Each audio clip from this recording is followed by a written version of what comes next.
గతంలో సోషల్ మీడియాలో షేక్ చేసి టీడీపీని టార్గెట్ చేస్తూ ఎంతోమంది దురుసుగా ప్రవర్తించారు. అలాగే పవన్ కళ్యాణ్‌ని టార్గెట్ చేస్తూ వారి కుటుంబాన్ని కూడా హింసించారు. ఎన్నో ప్రయత్నాలు చేశారు.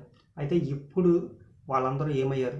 టీడీపీ, జనసేన అధికారంలోకి వచ్చిన తర్వాత వాళ్ళందరూ కూడా పారిపోయినట్టు తెలుస్తుంది. చెన్నై చెక్కేసినట్టు కూడా తెలిసింది.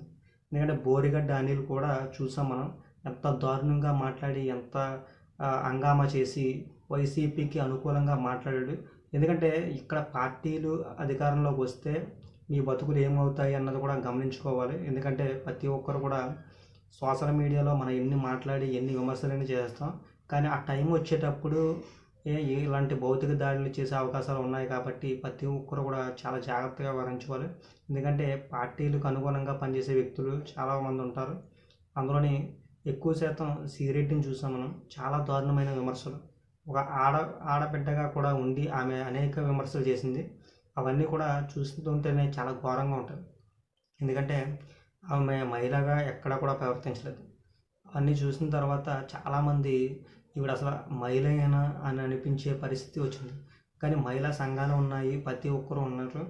ఒక వ్యక్తిని ఇలా టార్గెట్ చేసి హింసించి మాట్లాడుతుంటే వాళ్ళు ఎందుకు స్పందించలేదు అన్నది అయితే ఇప్పుడు అర్థమవుతుంది.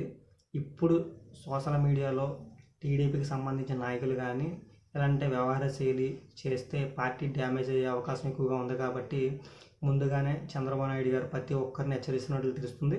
ఎందుకంటే ప్రతి ఒక్క ఉద్యోగిని కానీ ఎవరిని కానీ ఎలాంటి విమర్శలు చేయొద్దు, ఎందుకంటే చాలా జాగ్రత్తగా వ్యవహరించాలి, పార్టీ డ్యామేజ్ అవుతుంది అని అయితే ఆయన ప్రతి ఒక్కరికి హెచ్చరిస్తూ చెప్తున్నారు.